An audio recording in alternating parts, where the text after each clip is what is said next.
This is Athens Unpacked. I'm Sofka, and in a series of podcasts, I'm continuing my long quest to understand this fascinating city. Athens Unpacked is made for This is Athens, the official visitor's guide to the city.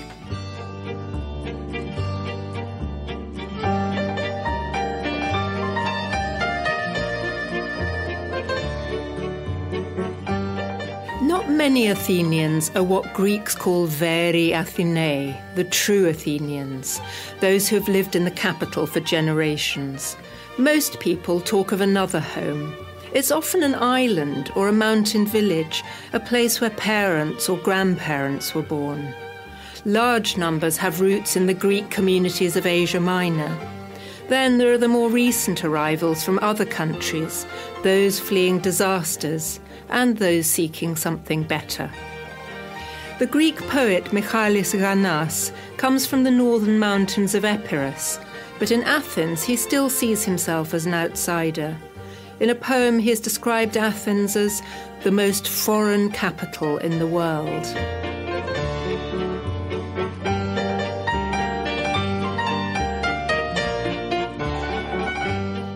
As they arrived, these outsiders, islanders, refugees and migrants often settled in particular neighbourhoods. Sometimes Athens looks like a collection of villages, each with its specific character.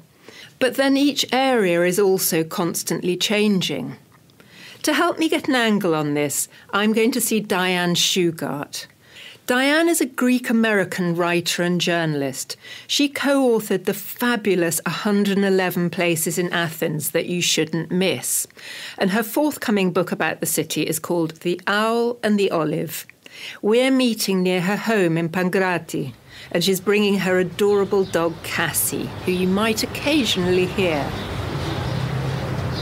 Until quite recently, people had a very deep attachment to their village, so they would even go back to vote, and quite a few still do. So it's as if a majority of Athenians have another place that they call home.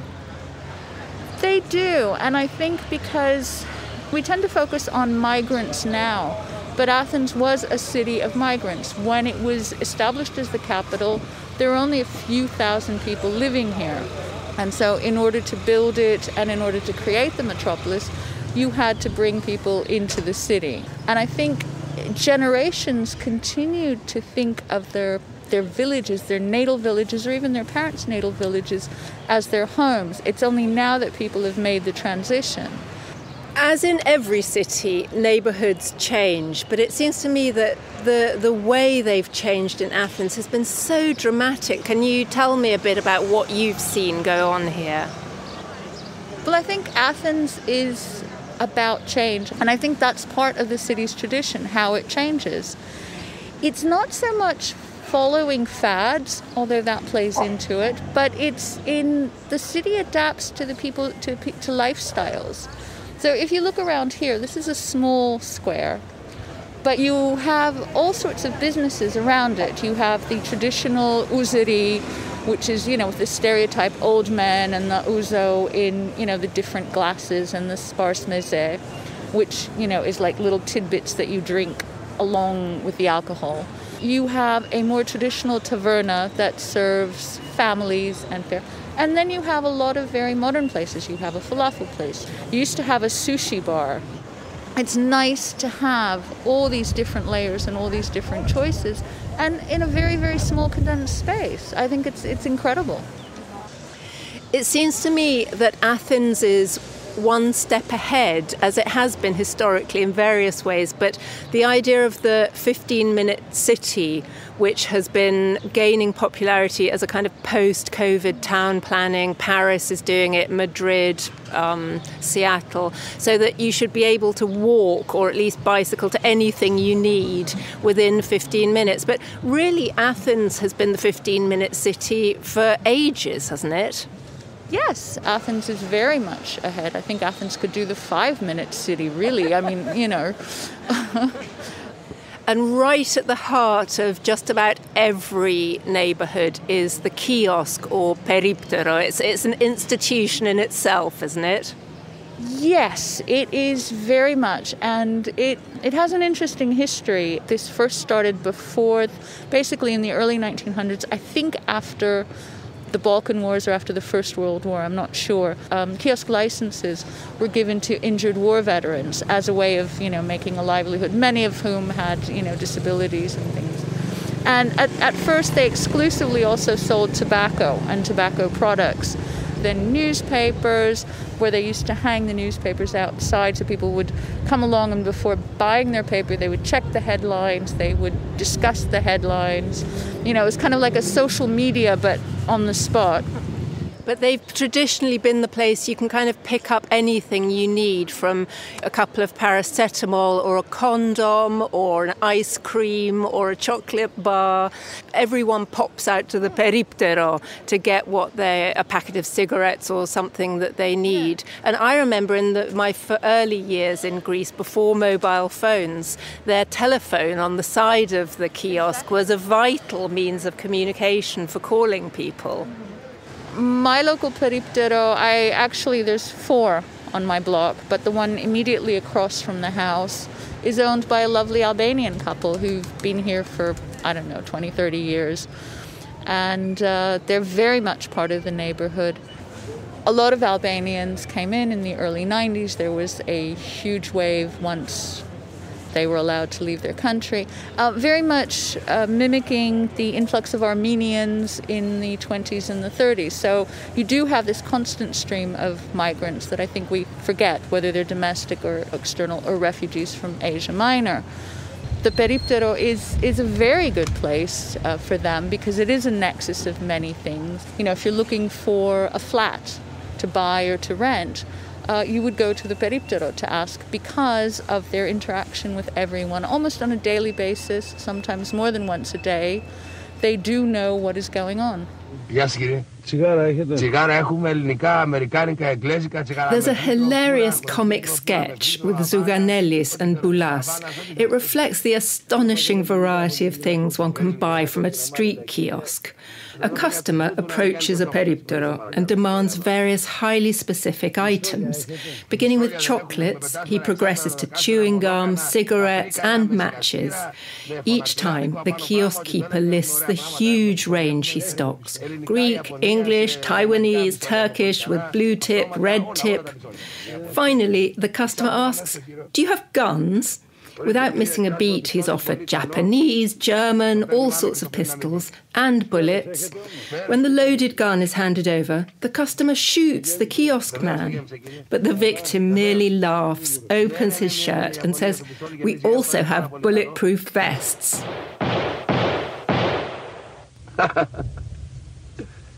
Αλεξίσφαιρα έχουμε, Ιαπωνίας είναι, ελληνικά, πολύ ωραία, δεν πάρε τίποτα.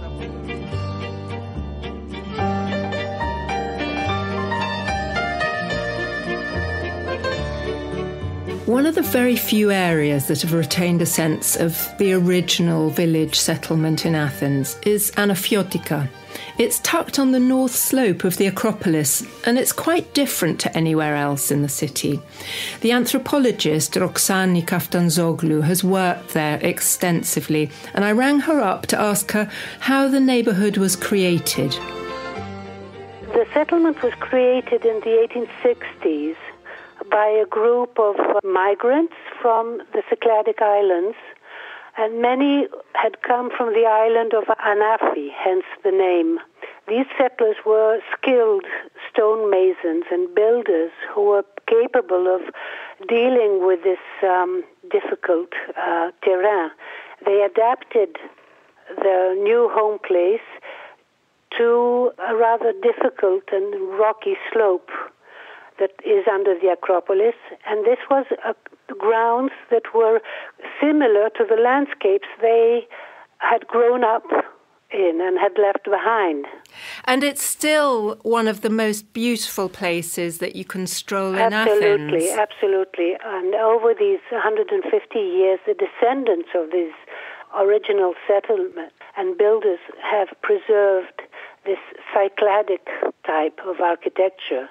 And it's a small neighborhood, has about 50 small white houses that are connected by this web of narrow, winding alleys and stairs, and this makes them completely unique in the capital. What is most important, I think, is that they do remind us of these forgotten, smaller histories, smaller stories, rather, that make up the history of this new capital created in the 19th century. The Anafiotika are in a league of their own.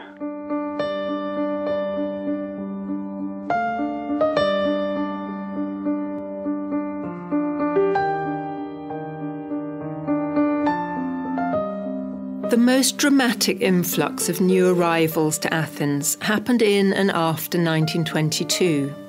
The catastrophe, or catastrophe, remains hugely significant even after a century. Following a war between Greece and Turkey, the mostly Greek city of Smyrna on the Turkish coast was destroyed.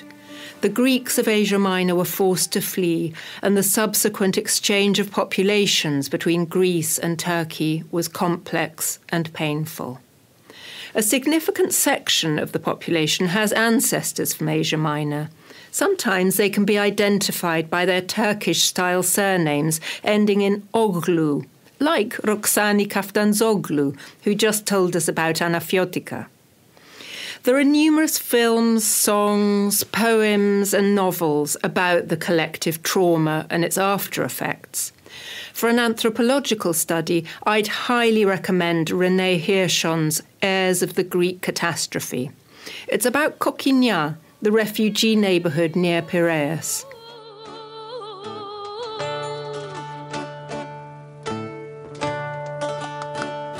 The legacy of this tragedy is still expressed in music, and we'll be looking at the rembetika, or the Greek blues, in another episode. There are also songs called amanedes that contain the aman call, a sort of woe is me. This is the singer Maria Sultatu, and you can really feel the Eastern influence.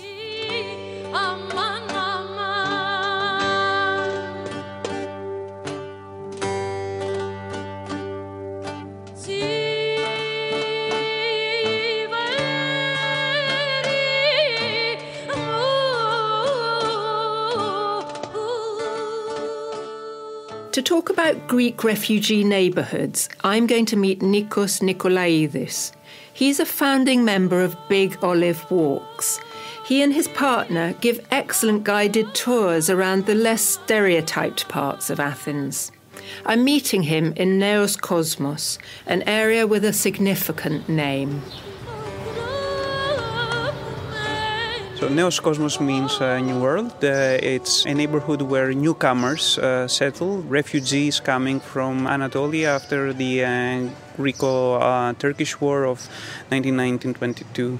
In the beginning, I think they were living in tents. Some people were living inside theatres, like taking a box for each family and putting up a little curtain.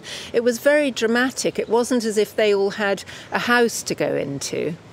Exactly. Most of the people had nowhere to go. It's very, very interesting that the municipal theatre of Athens was used in order to house refugees.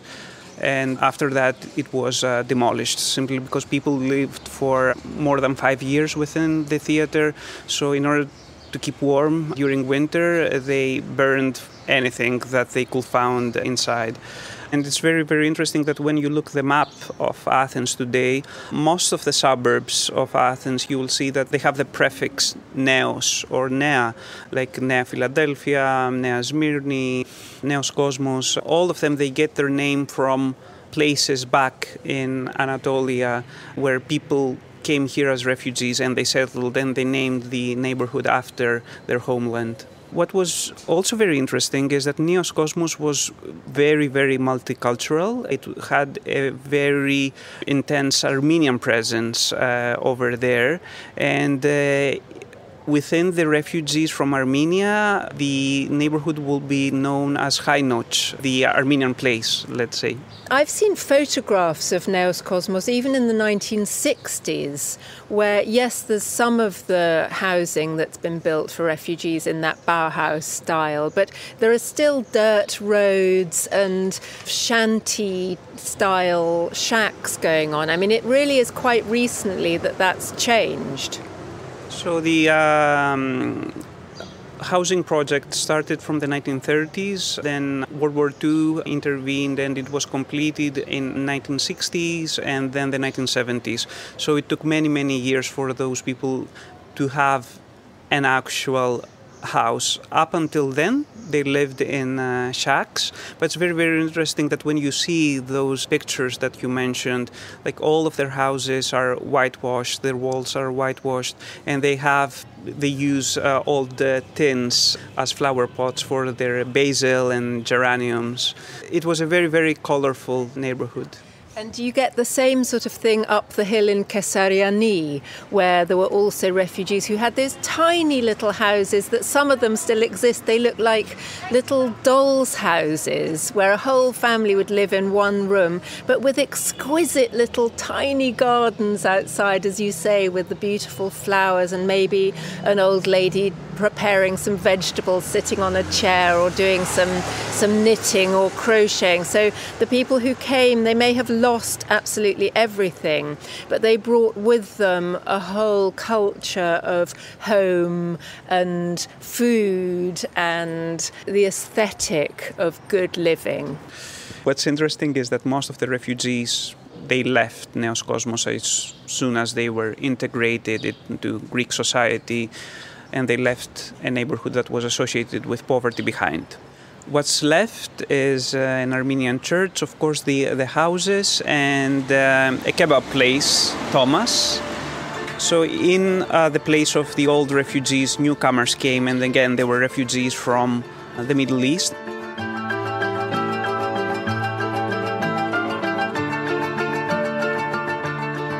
We went to find Thomas's kebab place, which has a dedicated clientele. Now in his 60s, Thomas told us how he came to Greece from the Middle East as a teenager. He now cooks food using his mother's Armenian recipes. Αυτό που φτιάχνω εγώ είναι το αρμένικο στυλ. Αυτό τα έχω μάθει από τη μάνα μου, από τους γονείς μου. Από το 86, Thomas was keen to point out that he had nothing to do with the Armenians who came with the catastrophe. I'm nothing to do with the Parangas, the shanty slums, he said, though he remembers them. Εγώ δεν έχω καμία, πώς το λένε, με τις Παράγκες. Εγώ είμαι νεόφερτος Αρμένης, δεν είμαι...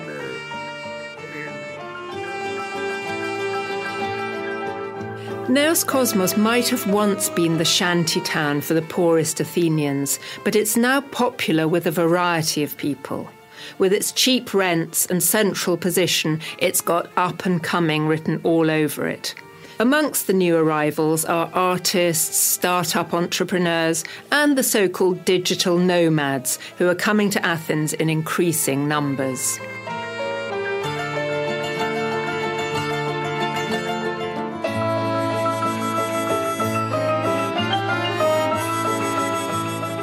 The 20th century saw largely Greek refugees and migrants arriving in Athens, plus the Albanians of the 1990s. But the 21st has witnessed new categories. Just when the financial crisis had Greece going through a period of severe austerity, refugees from the Middle East began to arrive in huge numbers. Many were fleeing the Syrian war. Suddenly, soup kitchens set up for the newly unemployed and homeless were also catering for people who'd crossed the sea from Turkey in dinghies, people who'd risked everything to escape. It was inspiring to see how many Greeks dedicated themselves to helping the refugees. Some recognised the parallels with what their own parents and grandparents had gone through in the 1922 catastrophe. Others saw families arriving off the boats and just knew they had to do something. One of these people is Marina Liakis. She's a French Greek, and with her Syrian Greek partner, she runs an NGO called Zaa'tar. I'm going to meet her in Kypseli. How did you begin to work with refugees? I started in 2015 volunteering at a shelter for unaccompanied minors and volunteering at the port of Piraeus, where thousands and thousands of refugees were coming all the time. It must have been quite a dramatic scene at that time. Indeed, I think everyone in Athens remembers Port of Piraeus as a place where you go when you take a boat to go on a holiday during summer. So it was really shocking to suddenly see that it had become a refugee camp with so many people and everything being so disorganized. What did you do, though? I mean, it's very difficult to go into the middle of hundreds and thousands of desperate refugees who had nothing. I mean, how do you even start to do something to help? What was very helpful is that so many people came from all around the world, not only Greek people, so everyone was trying to help the best ways they can. Some people with organizing food distribution, clothes distribution, playing with the kids. It was a bit of everything. And then you set up your own NGO. Yes, after a few months, some people approached me to support me to start my NGO. And so we started in May 2016 a shelter and a day center for refugees. The name of the refuge is Zaa'tar. Can you explain that to me? So we like Zaa'tar because it's a food that is a mix of different herbs, just like a mix of different kind of people.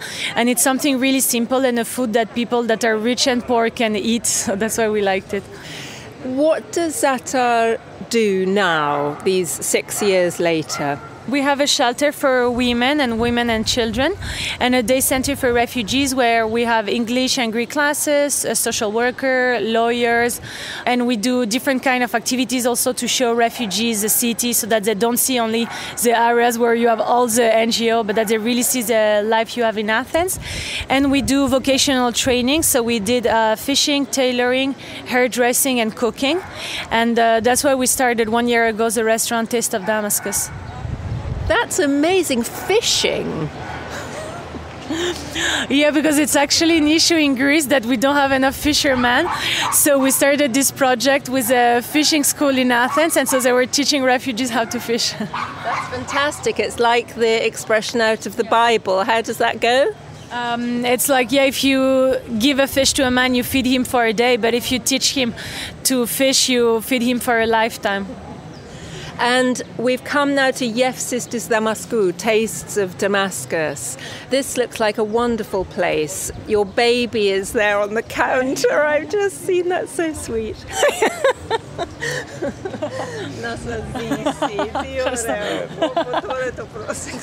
She's so calm, you know, like we're so lucky that Marina's partner is Hassan Meydan. His Syrian Greek family has a background in the food business, and they've set up this little cafe. Hassan has just given us a plate of freshly made falafel covered with a special sauce from Syria, and I can say it's just the most delicious falafel I've ever eaten. وقت غروب الشمس واقف على البحر بعيد عمال بحكيله واشكيله واشرح واعيد.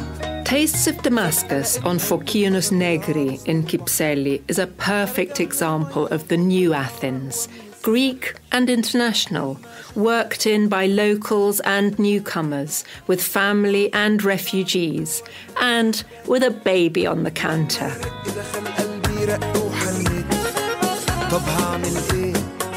رحت أنا غنيت إمتى الحب طال.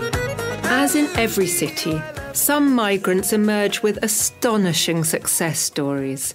An example of this is Yannis Antetokounmpo. His parents were from Nigeria, and their life in working-class Sepolia was difficult. As Athenian teenagers, Yannis and his brothers helped out by selling watches and sunglasses on the pavements. But in their spare time, they knocked about a ball. They were spotted by a coach, and it wasn't long before Yannis was playing for Greece's national basketball team. He's still on it, but he now lives in Milwaukee. Known as the Greek Freak, he's one of America's best players and top earners, a legend on both sides of the Atlantic. Here's a clip from a US sports commentator about Yannis and his brothers Thanasis and Kostas. They're all three playing in a game for the NBA, the National Basketball Association. Final thoughts, Mark? And a big win for the Bucks. How about the brothers showing love? Look at that. That is an awesome shot. When you think about their family and Giannis and his younger brothers, the journey that their family made from Athens to Milwaukee. As refugees and migrants adapt to their new lives, they get involved in a variety of initiatives. The Victoria Square project is a great example of something that brings together all sorts of different people. It was set up as part of the Documenta 14 exhibition in 2017. More on that in another episode.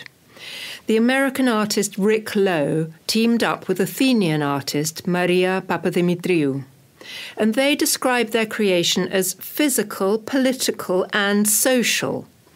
It's located just off Victoria Square, Platia Victorias. One of Athens' more deprived areas, it was hit by the financial crisis, and for a while it became an overcrowded, unofficial encampment for refugees. I'm going to talk to the young director of the VSP, as it's called. Her name is almost as hard to pronounce as mine. It's Niovi Zarambouka-Chatzimanou. So Victoria Square project is a social sculpture. What is a social sculpture? It's this art piece that is not only physical, but is a political, social move, let's call it like that, inside the society, turning art into this means for making it better, for shifting a social situation. We do not talk about refugees or migrants inside our space, but we talk about neighbours. So our neighbourhood and our local community is everyone. We are inclusive, but we are inclusive to all. Can you give me some examples of who has got involved with the Victoria Square project? I would ask maybe who has not, because over the years and also before me taking over these last 2 years, the majority of the local communities have been involved, NGOs, the local high schools, kindergartens. We are shifting the image of art from Western scene to the other scene, the scene of the artists coming from the countries of origin of the people living in our neighborhood. We are opening up Nigerian artists, Ghanaian artists to our kids because we want to give them the pride of who they are and who their parents were. We want to be contemporary, but also give them this input from their countries that they also don't learn.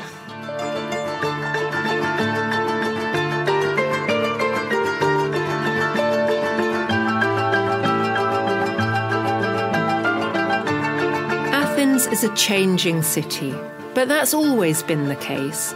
Each new wave of incomers, whether Greek or not, have their own struggles, and they bring their own contributions. In the 19th century, it was people like the island stonemasons who settled in Anafiotika. In the 20th century, it was the Asia Minor refugees and Greek villagers seeking a better life. And now, in this century, we see Syrian refugees making falafel, Nigerian migrants becoming top athletes, and Europeans coming to work as artists. Athens remains a vibrant collection of outsiders who make the city their own. In the next episode, we'll be looking at feasting and fasting, why Athenians love street markets for a weekly shop, why wild greens are so significant for Greeks, and why aspects of the Lenten fast can be amongst the most joyous culinary experiences.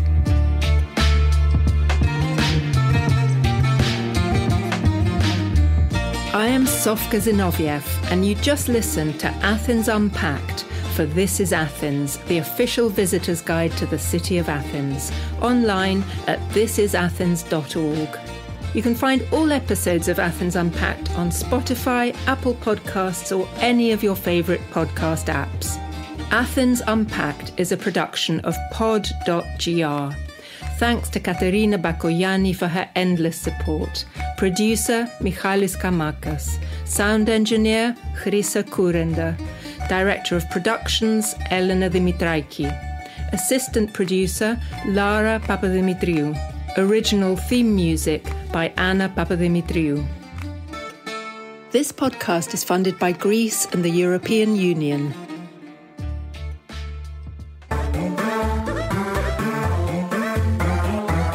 Pod.gr.